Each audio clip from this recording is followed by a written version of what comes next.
आज्ञा को भिखारी समझा, वो उसकी भाषा थी, जल्दी से बैठ गया। फिर भी भिखारी भिखारी है। ढंग, पुरानी आदतें बमुश्किल छूटते। गठरी अभी भी सिर पे ही रखे हुए। सम्राट ने कहा, तू होश में है या पागल? अब गठरी तो नीचे रख दे, ना समझ। भिखारी कहने लगा, नहीं नहीं, इतनी कृपा की यही क्या कम है कि मुझे बिठा लिया। अब अपनी गठरी का बोझ भी तुम्हारे रथ पे डालूं, ये मुझसे ना हो सकेगा। अब तो तुम आज्ञा भी दो तो भी मैं ना मानूंगा। इतना कृतज्ञ मैं नहीं हूं। मुझे बिठा लिया, यही क्या कम है। गठरी तो मैं अपने सिर पर ही रखूंगा, तुम्हारे रथ पर इतना बोझ और कैसे डालूं? अब इस भिखारी का गणित देखते हो, खुद बैठा है, गठरी सिर पर रखे है, बोझ तो रथ पे पड़ ही रहा है, मगर वो गठरी को सिर से नीचे नहीं रखना चाहता। चीथड़े ही हैं उस गठरी में, टूटे फूटे बर्तन होंगे कुछ।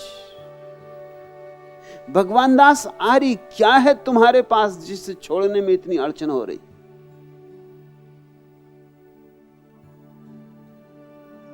और मैं तो निमंत्रण ही दे सकता हूं, आज्ञा नहीं दे सकता। मैं तो बुलावा ही भेज सकता हूं, प्रेम पाती लिख सकता हूं कि आ जाओ, बैठ जाओ मेरे रथ पर। मगर तुम कहते हो नहीं नहीं, ये कैसे हो सकता है? मैं भगवान दास आर्य और ये आपका रथ, इसमें हिंदू बैठे, मुसलमान बैठे, ईसाई बैठे, जैन बैठे, बौद्ध बैठे, यहूदी बैठे, सिख बैठे, इसमें तरह तरह के लोग बैठे, मैं कैसे बैठ सकता हूं? और फिर मेरी ये गठरी, ये सत्यार्थ प्रकाश जिसको सिर पर रखे बैठा हूं, और सत्यार्थ प्रकाश के ऊपर बैठे हैं महर्षि दयानंद, भजन भारी। महर्षि दयानंद के चित्र वगैरह देखे, क्या घुटा हुआ सिर, क्या तोंद, क्या जम के बैठे। और सत्यार्थ प्रकाश जैसी कचरा किताब, बहुत किताबें हैं मगर सत्यार्थ प्रकाश जैसी कचरा किताब मैंने नहीं देखी। बहुत कचरा किताबें। जब भी मैं कभी गीता में कृष्ण के उस वचन को पढ़ा हूं जिसमें कृष्ण अपनी स्तुति में कुछ अद्भुत बातें कहते हैं कि मैं हाथियों में ऐरावत, गौओं में कामधेनु, इत्यादि इत्यादि, वहां हमेशा मुझे ख्याल आ जाता है कि कुछ और बातें जोड़ देते, जैसे कचरा किताबों में सत्यार्थ प्रकाश।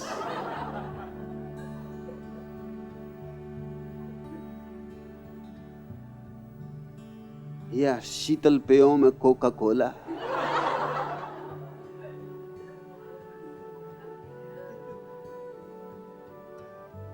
या बाबाओं में गोबरपुरी के गणेश, मुक्तानंद, ऐसे कुछ सुंदर वचन और जोड़ देते। कहां का पुराना दकियानुसी ऐरावत हाथियों में, और कहां की कामधेनु गऊ। तुम्हारे ऊपर बहुत बोझ है, दयानंद तुम्हें दबाए डाल रहे हैं, ऐसे चढ़ के बैठते हैं कि जिस पे बैठ जाते उतरते नहीं। एक तो गलत आदमी ही उन्हें बैठने देते, समझदार तो फौरन कहता आगे बढ़ो, कि यहां कहां घुसे आ रहे। क्योंकि दयानंद की बातों में सिवाय बकवास के और कुछ भी नहीं। कोई न तो आत्म अनुभव है, न कोई समाधि है, तर्क जाल है, और वह भी ओछा, टुच्चा, 2 कौड़ी का। इस सब बोझ को लेके तुम आ जाते हो, इसलिए तकलीफ हुई जा रही। आते हो जरूर, क्योंकि वो बोझ तृप्ति भी नहीं देता। आना तुम्हें पड़ता है, महीने 2 महीने में तुम फिर हाजिर हो जाते हो। आना भी पड़ेगा, क्योंकि जो बोझ तुम धो रहे हो उससे कुछ तृप्ति नहीं, कोई संतोष नहीं, कोई पोषण नहीं। इसी उम्मीद पे मजलूम जिए जाता है। परदेश शब्द से नमदार शहर भी होगी, कभी न कभी रात का पर्दा उठेगा, सुबह भी प्रकट होगी, कभी न कभी। मगर कभी पर क्यों टालते हो जो अभी हो सकता हो? और कभी का क्या भरोसा है? चाहते तो हो तुम, चाहता हूं तेरा दीदार मयस्सर हो जाए, चाहते तो हो कि दर्शन मिल जाए, कि सत्य की अनुभूति हो जाए, कि परमात्मा का साक्षात्कार हो जाए। चाहता तो हूं तेरा दीदार मयस्सर हो जाए, सोचता हूं कि मुझे ताबे नजर भी होगी, कि मुझ में देखने की शक्ति भी होगी, ऐसा सोचता हूं। है, सोचने का सवाल नहीं, लेकिन देखने की शक्ति काफी नहीं, क्योंकि कोई अपनी आंख बंद रख सकता है। देखने की शक्ति तो पड़ी है भीतर, मगर आंख बंद हो तो जरा सी पलकें पर्याप्त है। परमात्मा भी सामने खड़ा रहे तो दिखाई नहीं पड़ेगा। और मैं तुमसे कहता हूं, परमात्मा सदा सामने खड़ा है, मगर दिखाई नहीं पड़ता, क्योंकि किसी की आंख पे काबा का पत्थर रखा है, किसी की आंख पर वेद रखे हुए हैं, किसी आंख पर तीर्थंकर बैठे हुए हैं, किसी आंख पर बुद्ध सवार हैं। हर आंख भरी है, हर आंख में कचरा है। आंख खाली होनी चाहिए, निर्दोष होनी चाहिए। आंख छोटे बच्चे की भांति होनी चाहिए, फिर तुम खाली हाथ नहीं जा सकोगे।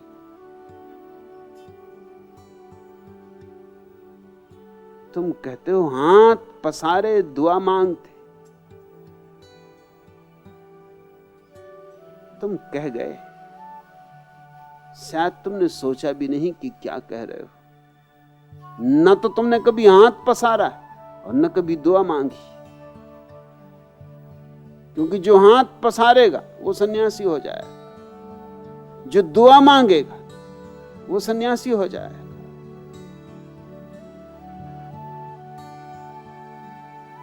गौतम बुद्ध ज्ञान को उपलब्ध होने के बाद घर वापस लौटे, 12 साल बाद वापस लौटे। जिस दिन घर छोड़ा था, उनका बच्चा, उनका बेटा 1 ही दिन का था, राहुल 1 ही दिन का था। जब आए तो वो 12 वर्ष का हो चुका था। और बुद्ध की पत्नी यशोधरा बहुत नाराज थी, स्वभाव था। और उसने एक बहुत महत्वपूर्ण सवाल पूछा। उसने पूछा कि मैं इतना ही जानना चाहती हूं, क्या तुम्हें मेरा इतना भी भरोसा न था कि मुझसे कह देते कि मैं जा रहा हूं? क्या तुम सोचते हो मैं तुम्हें रोकती? मैं भी छत्राणी हूं।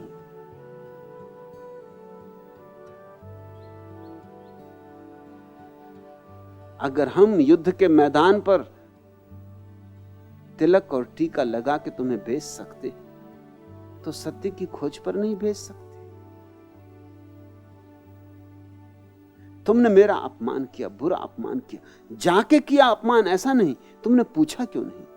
तुम कह तो देते कि मैं जा रहा हूं, एक मौका तो मुझे देते, देख तो लेते कि मैं रोती हूं, चिल्लाती हूं, रुकावट डालती हूं। कहते हैं बुद्ध से बहुत लोगों ने बहुत तरह के प्रश्न पूछे होंगे, मगर जिंदगी में एक मौका था जब वो चुप रह गए, जवाब न दे पाए। और यशोधरा ने एक के बाद एक तीर चलाए।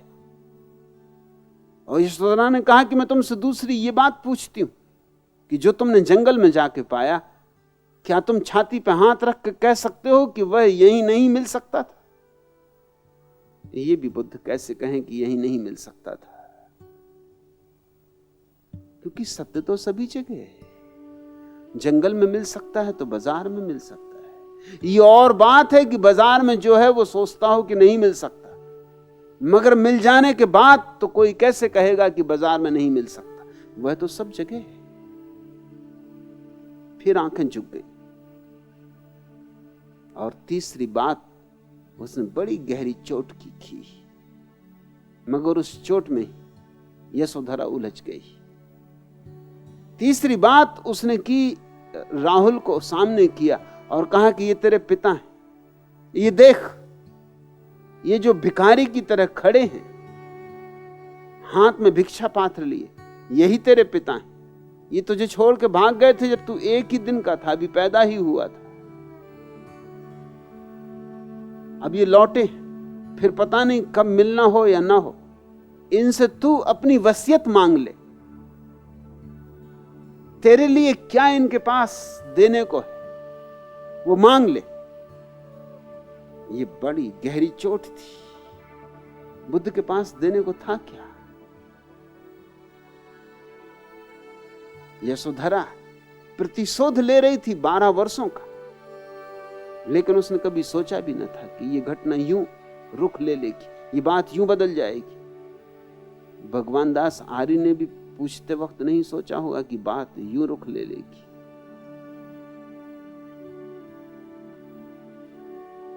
बुद्ध ने तत्क्षण अपना भिक्षा पात्र राहुल को दे दिया और कहा कि बेटे, मेरे पास कुछ और देने को नहीं, लेकिन जो मैंने पाया है वो तुझे दूंगा। तू संन्यास्त हो जा। 12 वर्ष के बेटे को संन्यास्त कर दिया। यशोधरा की आंखों से झरझर आंसू गिरने लगे। उसने कहा, यह आप क्या करते? पर बुद्ध ने कहा, जो मेरी संपदा है वही तो दे सकता हूं। समाधि मेरी संपदा है, उसको बांटने का ढंग संन्यास है। और यशोधरा, जो बीत गई बात उसे विसार थे। आया ही इसलिए कि तुझे भी ले जाऊं। अब राहुल तो गया, तू भी चल। जिस संपदा का मैं मालिक हुआ हूं उसकी तू भी मालिक हो जा। और सच में ही यशोधरा ने सिद्ध किया कि वो छत्राणी थी। तत्क्षण पैरों पर झुक गई और उसने कहा, मुझे दीक्षा दे। और दीक्षा लेकर भिक्षुओं में, सन्यासियों में यूं खो गई कि फिर उसका कोई उल्लेख नहीं आता, उल्लेख ही नहीं आता। कभी उसने सन्यासियों में इस तरह की अस्मिता प्रकट नहीं की कि मैं बुद्ध की पत्नी हूं, कि मैं विशिष्ट हूं, कि मैं खास हूं। वो यूं खो गई कि बौद्ध शास्त्रों में इस घटना के बाद उसका फिर कोई उल्लेख नहीं आता। कैसे जी, कैसे मरी, कब तक जी, कब मरी, कुछ पता नहीं चलता। वो सारे सन्यासियों की भीड़ चुपचाप एक हो गई, यूं लीन हो गई, यूं डूब गई। इसको आना कहते हैं भगवान दास आर्य। तुम कहते हो हाथ पसारे दुआ मांग, हाथ पसारो और देखो मैं क्या देता हूं। वही दे सकता हूं जो मेरे पास, जो मैंने पाया वही दे सकता हूं। और ये कुछ ऐसा है कि जितना दो उतना बढ़ता है। दुआ मांगो, खाली नहीं जा सकोगे। कहते हो तुम हाथ पसारे दुआ मांगते, अब मेरी आंखें नम है। झूठी बातें ना कहो। अगर आंखें नम हो जाएं तो फिर इस महफिल से उठने की कहां गुंजाइश, फिर इस मैं कदे को छोड़ के जाने का कहां सवाल। कहते हो अब तक न की दया मुझ पे, बस इतना सा गम है। दया के सागर से अपनी ले खाली प्याली सांच चला, जब जब आया द्वार त्यारे बस खाली हाथ चला। किस खाली प्याली की बात कर रहे हो? खाली ही प्याली हो तो मैं भर ना दूं? प्याली तो तुम्हारी भरी हुई है। और प्याली 1000 शर्तें रखती है कि इस तरह भरो तो ही भरूंगी, मेरे अनुकूल, मेरे अनुसार। और तब मैं मजबूर हूं। मैं तुम्हारे अनुसार न तो तुम्हें कुछ दे सकता हूं, न तुम्हारे अनुसार चल सकता हूं। लेकिन साधारणता यही होता है, जिनको तुम नेता कहते हो वो अपने अनुयायियों के भी अनुयायी होते, और जिनको तुम साधु कहते हो वो अपने भक्तों के भी भक्त होते। तुम्हारे साधु तुम्हारी मान के चलते, तुम्हारे मुनि तुम्हारी मान के चलते। एक तेरापंथी जैन मुनि कोई 10 वर्ष पहले मुझसे मिलने आए थे। मैंने उनसे पूछा कि मुंह पट्टी फेंको फाको। वो कहने लगे कि जानता तो मैं भी हूं कि बेकार है, मगर मेरे श्रावकों का क्या होगा, श्रावक यानी मेरे अनुयायियों का क्या होगा। वो बड़े नाराज हो, और उन्होंने मुझे पहले ही चेताया था कि आप वहां जा रहे हो, कुछ गड़बड़ करके ना आ जाना। पहले तो मुझे रोका उन्होंने आने से, बामुश्किल तो आ पाया हूं, और आपने आते से ये बात मुंह पट्टी की छेड़ दी। जानता तो मैं भी हूं कि इस मुंह पट्टी में क्या रखा है, मगर मेरे श्रावक इसी मुंह पट्टी के कारण तो मुझे साधु मानते। ये मुंह पट्टी गई कि मेरी साधुता गई, और अब इस उम्र में 60 साल का हो गया। अब कहां जाऊं, क्या करूं। ये मुंह पट्टी है तो लोग चिंता करते हैं, सेवा करते हैं, ध्यान रखते हैं। मुंह पट्टी गई तो सब गया, ये मेरी दुकान है। और मेरे श्रावक तत्क्षण मेरे दुश्मन हो जाएंगे। न मालूम कितने साधुओं के पत्र मुझे मिलते, साध्वियों के पत्र मिलते कि हम आपकी बातें पढ़ते हैं, समझते हैं, समझ भी पाते, मगर अड़चन यह है कि हमारे आसपास जो समूह है हमारे मानने वालों का, उसके सामने हम घोषणा नहीं कर सकते, उसके सामने हम दिखा भी नहीं सकते। मजा है ये कि मुझे गालियां देते हैं उस समूह के सामने, और एकांत में किताबें पढ़ते हैं और मुझे पत्र भी लिखते हैं। अभी कुछ दिन पहले दिगंबरों के एक बहुत बड़े ज्ञानी, तथाकथित ज्ञानी कांजी स्वामी की मृत्यु हुई।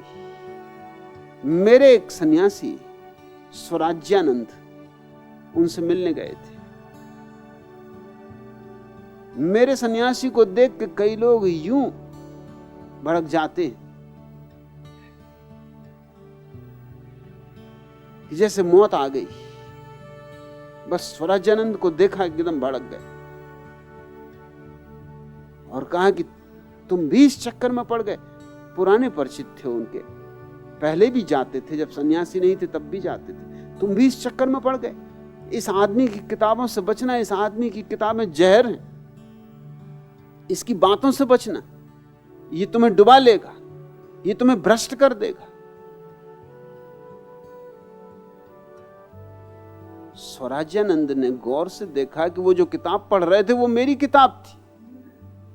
कांजी स्वामी मेरी छोटी सी किताब अहिंसा दर्शन कुंद कुंद के बड़े शास्त्र में छिपाए हुए रखे थे, मगर स्वराज्यानंद पहचान गए कि किताब तो भीतर जो है वो मेरी है। उन्होंने कहा कि जरा मैं ये किताब देखूं। कांजी स्वामी बहुत बेचैन हुए। उन्होंने कहा कि मैं जरा देख रहा था कि यह आदमी किस तरह लोगों को भ्रष्ट करता है।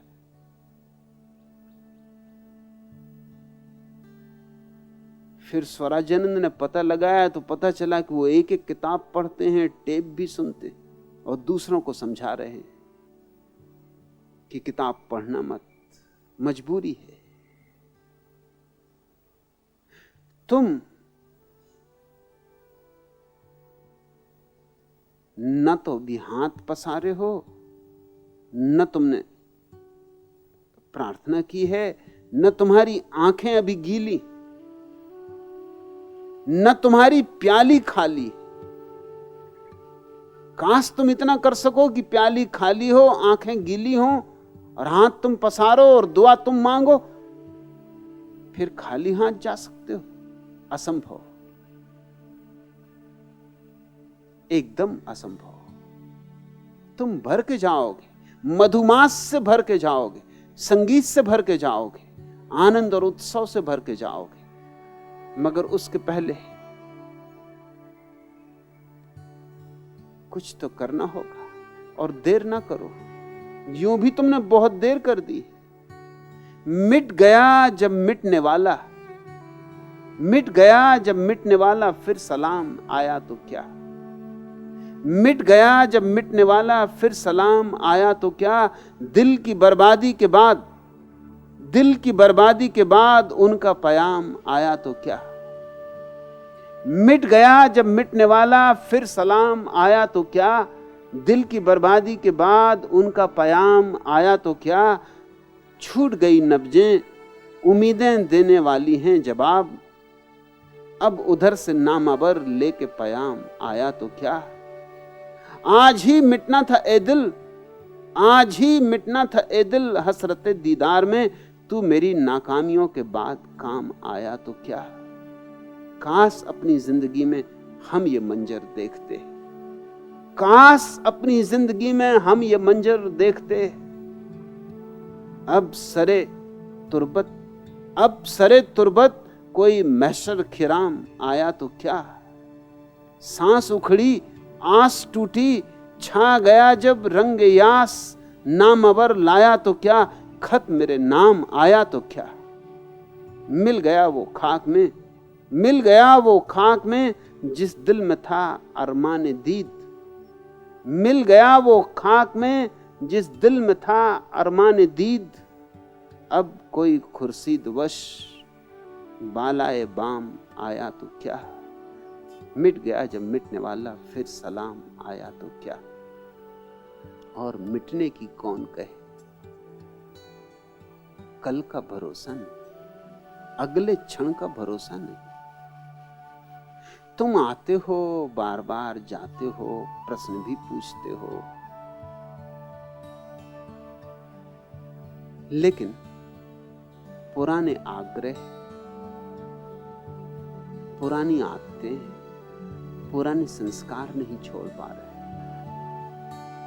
अगर तुम्हें उन संस्कारों से आनंद मिल रहा है तो यहां मत आओ।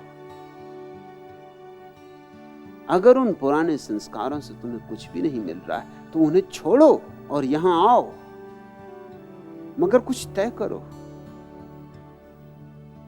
ऐसे तो ना घर के रहोगे ना घाट के रहोगे, धोबी के गधे हो जाओ।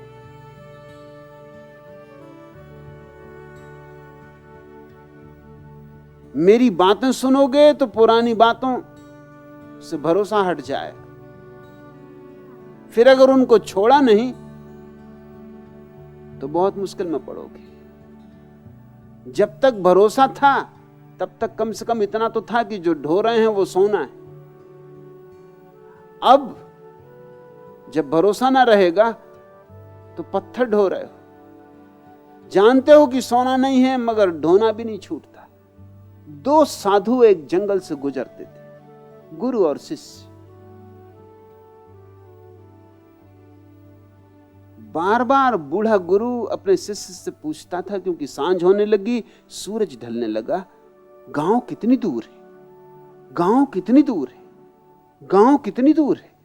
युवक ने कहा कि आज तक कभी आपने इस तरह उत्सुकता नहीं दिखाई। जंगल पड़ा तो हम जंगल में ठहर गए, गांव आ गया तो गांव में ठहर गए। आप तेजी से भी चल रहे हो, जल्दबाजी भी कर रहे हो, और भी मैं एक काम देख रहा हूं जो आप बार बार कर रहे हो। अपने झोले में हाथ डाल डाल के देखते हो, माजरा क्या है, मामला क्या है, राज क्या है। गुरु ने कहा तू इन बातों में मत पड़, समय ना गवा, जल्दी चल, हमें गांव पहुंचना है, जंगल में ठहरना खतरनाक है। तभी कुआं आया, दोनों हाथ मुंह धोने पानी पीने को रुके। गुरु ने अपना झोला शिष्य को दिया